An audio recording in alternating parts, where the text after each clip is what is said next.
Hey, hey, hey! It's the first ever real estate marathon. I'm your host, Jazz Takar. But guys, this is someone that I've been waiting to speak to.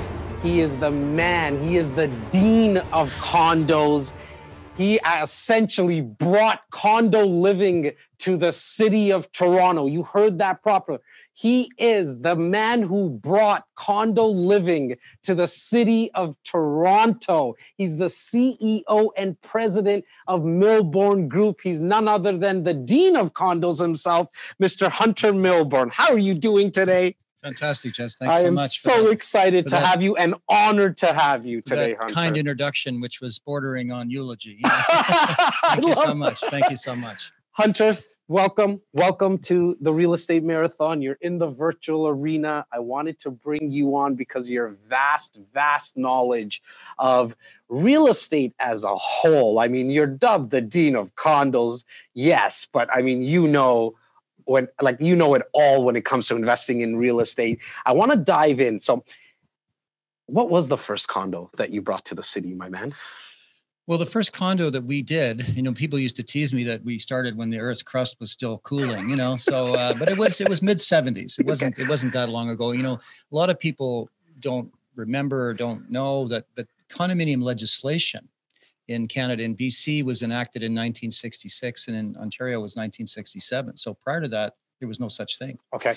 So even by the mid-70s, you had an industry that was, kind of in its infancy. Right. And there was a building at the foot of Bay Street on Toronto Harbor, which at that time, there was nothing to the west and nothing to the east. It was kind of by itself, Harbor Castle. Okay. And it was a 539 unit building that got built. It's quite audacious, though, to bring a building, a condo building, never been done before in the city, and then to do 539 units. Well, but there was a precursor to that too. Okay. It was actually built as a rental. Got it. Okay. And it failed. I mean, basically it got built. There was about 200 suites that got rented and the balance were empty after 2 years. So then they converted it to a condo and tried to sell, and it kind of failed again. Right. So we got it. The very first one that we got was kind of on the third try.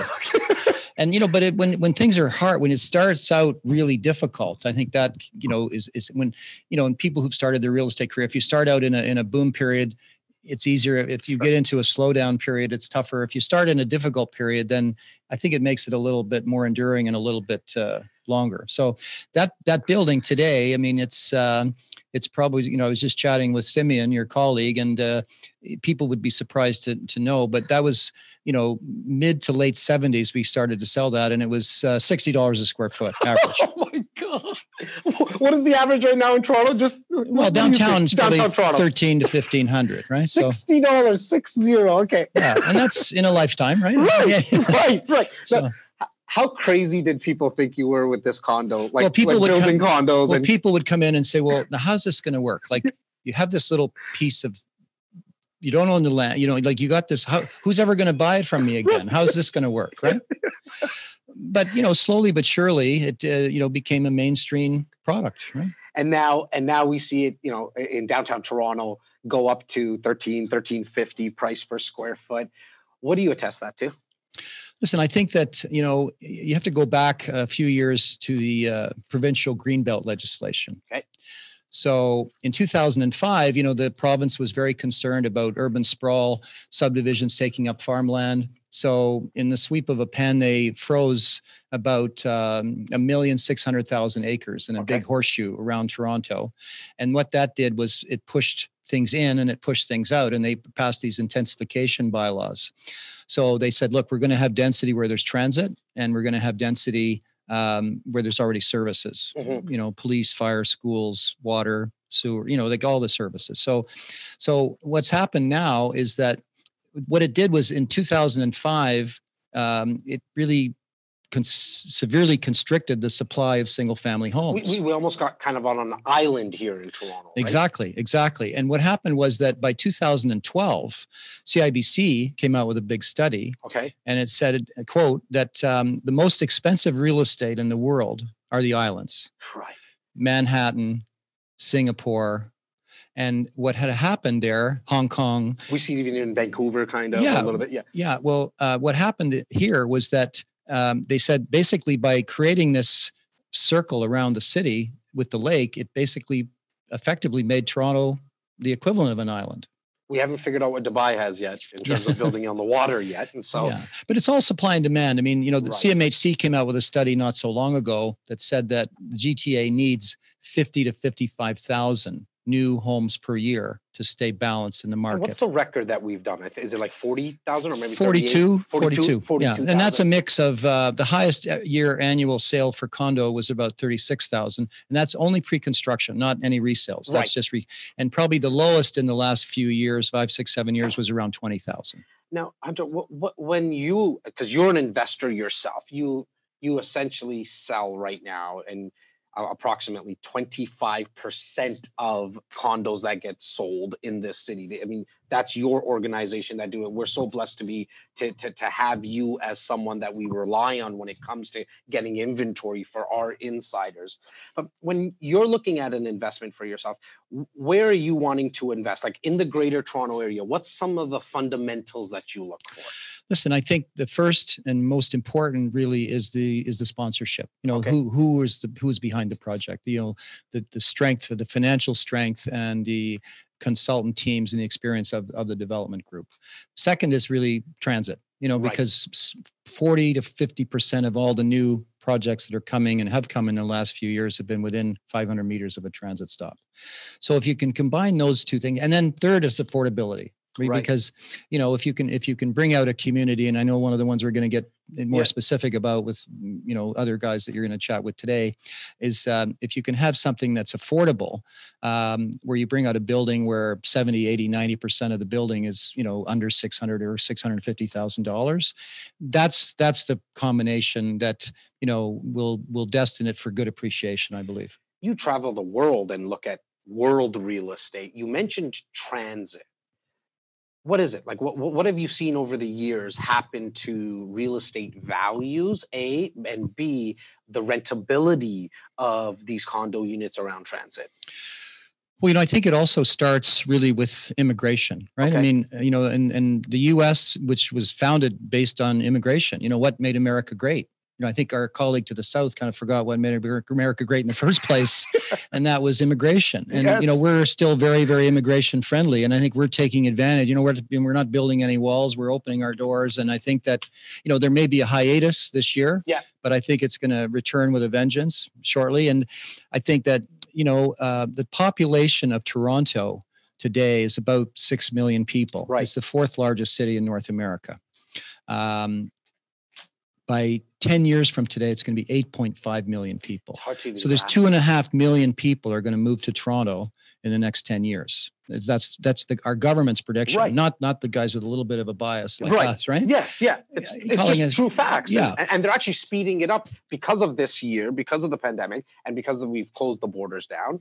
They're actually speeding up the application process, getting more people in here quickly. Right. So I think that, when immigrants first come, they would rent, and then 2, 3, 4 years later, typically they would purchase. So that's the fundamental driver of this market in terms of the volume and appreciation, because it's just simple economics. If you have a supply of 20,000 to 40,000 new condominiums every year and a demand of 50 to 55 to 60,000. I mean, economics 101, then what happens to the price? If there's more demand than supply, it's going to go up. And the supply does get limited just because, a lot of the low hanging fruit of sites is gone. Like now it's more assemblies. The approval process has gotten more lengthy. And the thing is, if you're going to go through all that, not aggravation, but process, let's say from the developer's point of view, you want to be sure that you've got the best sites. And like I said, in the last 10 years, 45% of all the new communities, all the new condo projects were within 500 meters of a transit stop. So that's what our clients and developers are focusing on. And when Hunter talks about supply and demand, and I think almost every speaker that we've had on and every other speaker that we're going to have on is going to be speaking about supply and demand. You said it's basic economics and it's very simple, and I couldn't agree with you more. But in my dealings with people for the last 15 years, some have a hard time grasping it, but maybe I can put it into a different analogy. We just saw it happen with hand sanitizer and toilet paper. Like, we just saw that there was so much demand, there wasn't a lot of supply, and we were seeing astronomical prices for something that we used on a regular basis. And real estate's no different. It's all like, if you go to the bakery and there's no more bread left, rye bread or something left, or there's only one loaf left, the price of that possibly could go up. Yeah. Well, I think if you look at different if you look at millennials, if you look at Gen X or baby boomer, you're used to living in your own community. And when you see those prices go up 6, 7, 8, 9% a year, I mean, if you compound something for the quants and the, analyticals in the audience, take $1,000 or $500,000 and compound it at 7 or 8 or 9% a year, it gets to be expensive. So what happens is that, it's always seems expensive at the time. And it's always cheaper to rent than it is to buy at the time. But what happens is when you start to let the years work for you, if you buy something pre-construction, get delivery in 3 or 4 years, the economics of that appreciation applies to the asset value, not to the deposit. So it's a way that you can really make an incredible return. And, I've know a lot of money managers, and I've failed to ever find a stock or a mutual fund that would give me that much upside with pretty much no downside. And you can also do it in installments. Yeah. Right. The deposits. And we'll be speaking about that very shortly.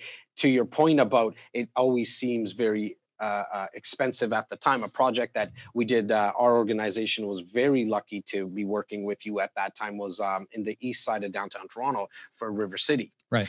At that time, there was 4 buildings that got done: River City 1, 2, 3, and 4, and they all kind of came out a year after each other, maybe a year and a half. Total of 1,000 suites in 4 buildings. Okay, so it was a total of 1,000 seats. I think our investors, we had a little over 150 investors that got into that project, all 4. But the first one we did was probably about $500 a square foot, maybe $450 price per square foot. All of our investors said, this is so much. Okay, we'll get into it, but it's too expensive. The second time it was at $650 price per square foot. They said, this is not going up anymore. And the third building was at $750. The fourth building, Harris Square, we just finished off at like $800 price per square foot. And every single time they thought we were on crack because it was too much. They thought it was too expensive. But you've been seeing it since 1975. It started at $60 price per square foot. Do you think where is the ceiling, in your opinion? Well, I think, like it or not, the world functions in US dollars, not Canada, right? Right. So if you take all the prices of everything here and discount them by 30%, right? Which is basically the conversion rate today's world, then it doesn't seem that expensive. Great point.